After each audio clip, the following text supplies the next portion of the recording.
la California et que je suis content d'être ici en Californie en ce 2 janvier 2022. Bonne année tout le monde. Merci de me suivre sur mon vlog, sur la page Facebook On The Road, TikTok, Instagram, whatever. C'est une très belle journée aujourd'hui pour moi, mais j'espère que c'est une très belle journée pour vous aussi. On travaille fort sur On The Road pour des projets qui vont être pas mal début février. Une belle association qui commence et avec des clients de qualité. Mais ça, je vous en reparlerai dans les prochaines semaines. Mais là, on se concentre sur ce vlog ici. Je vous parle du bye-bye un peu 2021, de ce que j'ai aimé. J'ai un extrait également. Mais je dédie ce vlog, cet épisode à Cobra Kai saison 4. C'était débile. Donc 40 au Texas, l'Interstate 40, on s'en va vers le Nouveau-Mexique.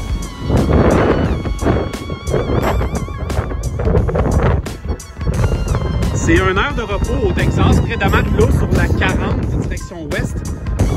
Ce qui est le fun particulier, en fait particulier le fun, c'est qu'en cas de tornade, c'est un abri contre, en fait pour se protéger des tornades.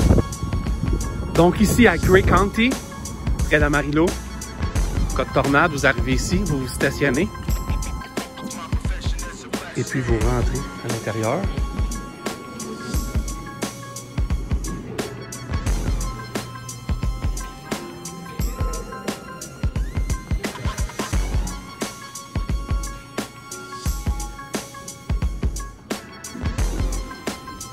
Puis j'imagine que la porte est là.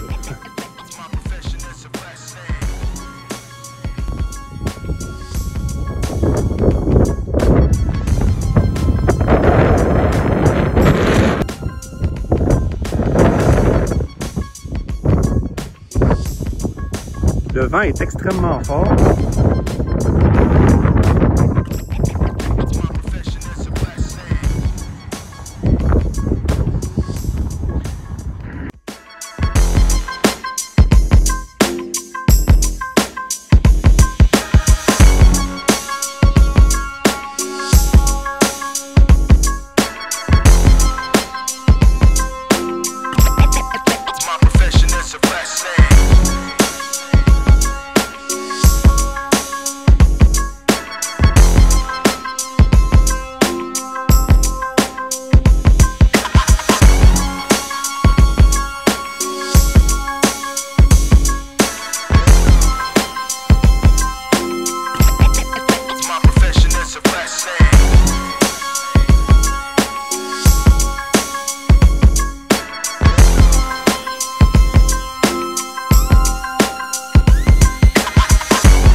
Dans les années 80, ma mère me comparait à Daniel Sam. J'ai jamais été bon en karaté. Jamais. J'ai fait du karaté à Boisbriand dans les années 90. Je me suis rendu à ceinture jaune. C'est comme la fois que mon père m'avait inscrit à une école de hockey en 1984 à peu près, à Sainte-Marguerite du Lac-Masson. Et j'ai compté un but. J'avais environ 5 ans, 6 ans. J'avais compté un but dans mon propre filet. J'étais tellement content d'avoir compté mon premier but dans cette vieille aréna de Sainte-Marguerite du Lac-Masson au Alpine Inn. J'étais fier, j'étais content, j'étais heureux. Mon père était comme ça. Il faudrait que je retrouve les photos. J'ai une photo, la seule photo de moi qui joue au hockey. Esti, je suis couché à terre puis j'ai tombé. Alors c'était ma carrière sportive. J'ai toujours été attiré par les films, les séries sportives, que ce soit Lancé Compte, que ce soit Rocky, que ce soit Karate Kid à l'époque.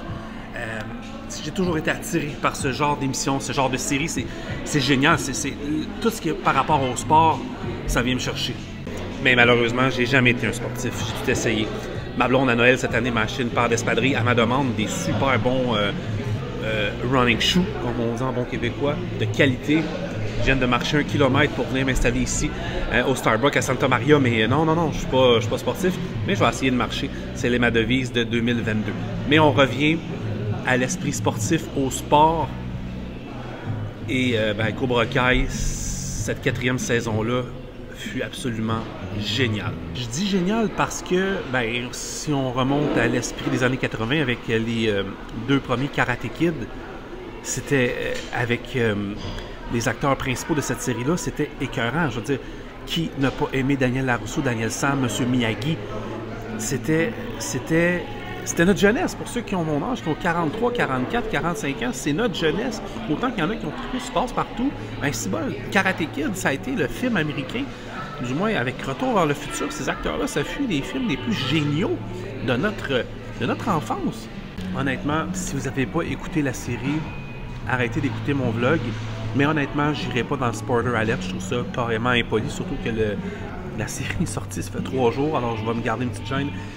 Mais les acteurs, que ce soit les plus vieux et les plus jeunes de cette série-là, sont absolument incroyables. La saison 1, j'étais pas très sûr du jeu de certains personnages, parce que c'est pas des acteurs de séries, de grands films, de grandes séries américaines qu'on voit tout le temps, on s'entend. Mais ça aura pris quelques épisodes, même une saison ou 2, avant que ces acteurs-là soient complètement transformés et dans l'esprit de cette série qui est incroyable. Première saison, deuxième saison, troisième saison qui avait fini dans un carnage incroyable, là on peut le dire, avec le combat entre les jeunes dans la maison de Daniel Larousseau, qui avait tout démoli sur leur passage. C'était incroyable. On nous ramène dans cette saison-là quelques semaines, quelques mois après. Et en fait, c'est quelques jours après. OK, pour le moment, j'arrête là. Je vous laisse sur quelques images de la route jusqu'ici à Santa Maria. Je revenais sur le bye-bye, mais je continue sur le Cobra Kai dans quelques secondes. Mais c'est vraiment des beaux paysages que je vous offre. Je vous le dis, la route était géniale.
Juste avant de revenir sur Cobra Kai saison 4, je veux juste faire un aparté sur le Bye Bye 2021 qu'il y a eu à Radio-Canada le 31 décembre à 23h.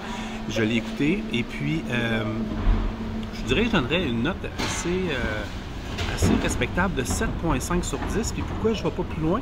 C'est parce que j'ai pas vraiment ri, mais j'ai trouvé le Bye Bye juste parfait, que ce soit au niveau de la composition des personnages, mais moi, où j'ai vraiment embarqué, c'est le sketch de Martin Matt, des Beaux Malaises. C'est celui qui parodie le propriétaire du gym de Québec.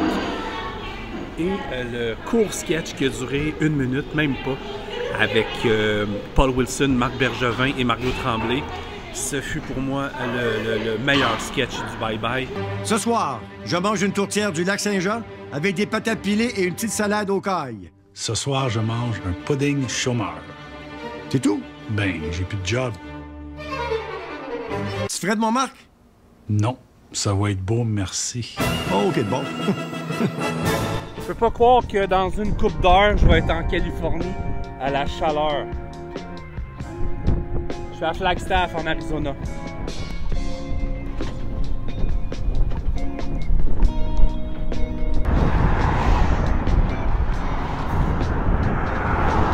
On va essayer cette place-là à Flagstaff en Arizona, le Matador Coffee.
Level. Eagles do not respond. They swoop down and take whatever they want. First, you gotta learn how to fly. Tighten that cord. Our enemies are working together. They are combining their styles to beat us.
C'est Méo, ça. C'est Méo. C'est Méo. Méo. Méo. Je vais vous le dire, c'est quoi qui m'a vraiment plu dans cette saison-là. Je vais finir par vous le dire. Ce qui m'a vraiment plu dans cette 4e saison, mais qui m'a renversé, c'est plus qu'on écrit une série, plus qu'il y a des épisodes, plus qu'il y a des saisons, mais on finit par s'habituer et à connaître les personnages. Cette 4e saison-là, il n'y avait plus de présentation à faire. La 3e non plus, mais cette 4e-là était vraiment solide au niveau du scénario. Donc, comme si bien dit ma blonde, il y a des gens qui écrivent vraiment bien. Cette série-là a été bien écrite du début à la fin parce que c'est des histoires de famille qu'on a exploitées là-dedans, de famille et d'émotion. Les LaRusso, les Lawrence, la relation difficile entre le père et le fils du côté donc de Johnny, avec son fils qui est chez Cobra Kai, et on a un exemple parfait entre un père de famille et une mère de famille qui, en fait, les deux sont déchirés par une jeune fille un peu plus rebelle, donc la fille des LaRusso, et leur fils qui semble bien aller, mais qui fait de l'intimidation à un autre jeune homme. Et la tangente que prend cette histoire-là, elle est géniale, elle est formidable. Il faut être en Californie comme moi en ce moment pour apprécier les paysages qu'on voit dans cette série-là. Et c'est là où que ça intervient pour moi, où ça m'a vraiment interpellé. La beauté des paysages, les décors, les lieux choisis, la musique, l'ambiance et la photographie. Vraiment, là, si vous ne connaissez pas la Californie, des séries comme Cobra Kai et d'autres qu'on a sur Netflix, Prime ou autres, nous fait découvrir des aspects formidables de la Californie. La Californie, c'est pas juste des plages, c'est pas juste Alerte à Malibu, là. La Californie, c'est ce qu'on voit dans Cobra Kai, c'est ce qu'on voit dans d'autres séries télé, c'est ce qu'on voyait dans les années 70 dans Colombo. Mais la beauté de la Californie est exploitée dans cette série-là, dans ces 10 épisodes-là, que ce soit la richesse, l'abondance, et également la classe moyenne qui est souvent oubliée dans des séries. Et là-dedans, elle est partie prenante de la série avec la famille de Johnny. C'est donc extrêmement difficile pour moi de parler de la saison plus que ça parce que je pourrais vous dévoiler des punchs et ça fait 2 jours qu'elle est sortie. Ça serait pas honnête pour moi. Si vous écoutez ce vlog-là en 2034, possiblement que j'en ai reparlé. Donc allez voir les épisodes 725 et 825. Mais si vous êtes sur Terre en même temps avec moi en 2022, non, je ne parlerai pas plus longtemps de Cobra Kai, mais juste pour vous dire cette série-là est venue me chercher ici. Je l'ai binge-watché en l'espace de quelques heures. J'ai écouté les 10 épisodes installés ici. J'allais dire au chaud soleil de la Californie, non. Donc à peu près à 14 degrés Celsius. C'est quand même mieux qu'au Québec. J'ai vu qu'il faisait quasiment jusqu'à moins 30 et moins 55 avec le facteur éolien dans les prairies et dans l'ouest canadien. Mais ici, sur le bord du Pacifique, à Santa Maria, tout près, j'ai savouré pour 2 raisons. Un, parce que j'étais dans le même pays et le même état de se passe la série. De 2, je pourrais en rejeter quelques points de 2 parce que pour moi, c'est Karate Kid, ma jeunesse. J'en ai bientôt 44, alors ça fait 30-35 ans de ça. Et l'autre chose, c'est juste d'être bien avec des personnages. Cette série-là, j'espère qu'elle va durer longtemps parce qu'on ne se tanne pas. Et la fin d'épisode 10 nous prépare à une saison 5 incroyable.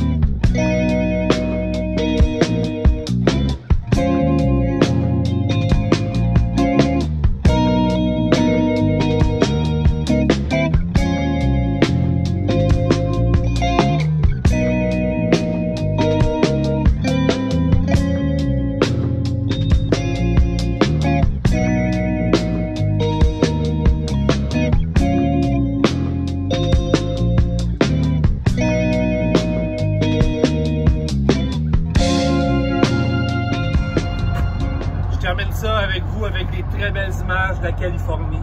Merci de me suivre. On se reparle bientôt.